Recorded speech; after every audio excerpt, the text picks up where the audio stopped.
Hi, this is Brooke, and I'm wanting to share with you some teachings of the medicine wheel.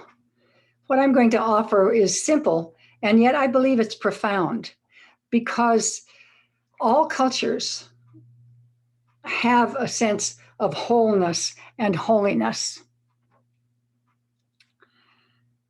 They all recognize that there's this great circle of life. Perhaps we should even say a sphere of life.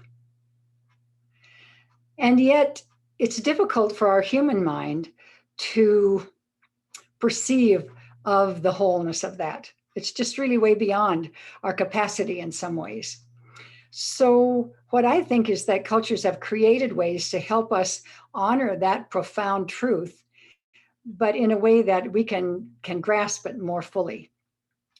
In one of the Native American ways, I believe it's the Apache people, talk about four attentions. And I know the Toltecs and others have this same kind of concept. There are four attentions. The first attention is to the physical body. The second attention is to everything else you can pay attention to, whether it's seeing what's outside or hearing a sound or wondering what's happening or thinking, oh my gosh, I need to check on my children, whatever it might be. The third attention is often seen as a great eagle with a red eye that eats up our attention. And it's really about how we spend our attention and our energy in the world. And the fourth one is holiness.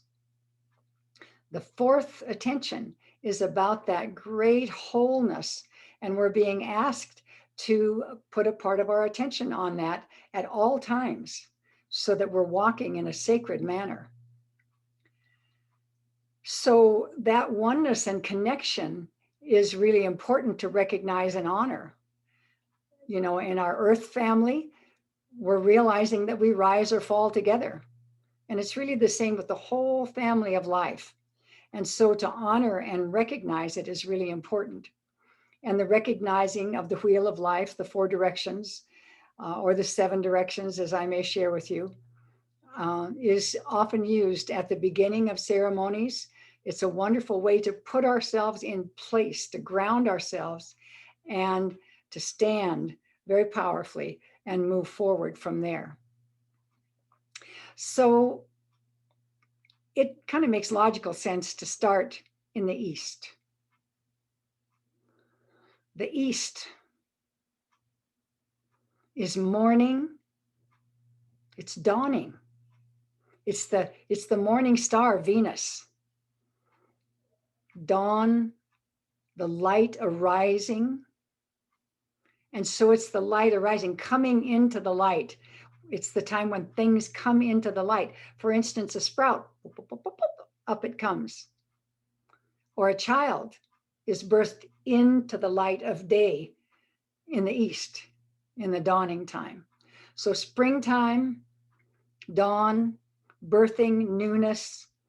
Aha, the light coming on, the light coming in one way or the other. A new idea, a new way.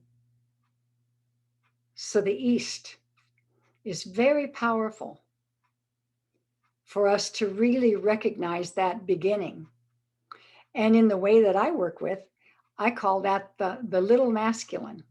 It's like, boop, there comes that little sprout, that little child, but it's aggressive, it's moving, it's upward, it's active. And so the East is the little masculine. And we can think of it as a beginning, because here we get ideas. We go, aha, I know what I'm going to do. I know the project, or I just realized something, and now that's going to make a difference for me. So to honor that part of the wholeness of life is really profound. And every culture, every group, all the different Native American tribes and people honor that circle, and even the East in perhaps a different way with different colors or different energies. But it's so important that that is acknowledged in whatever way and whatever way you choose. So let's take a moment.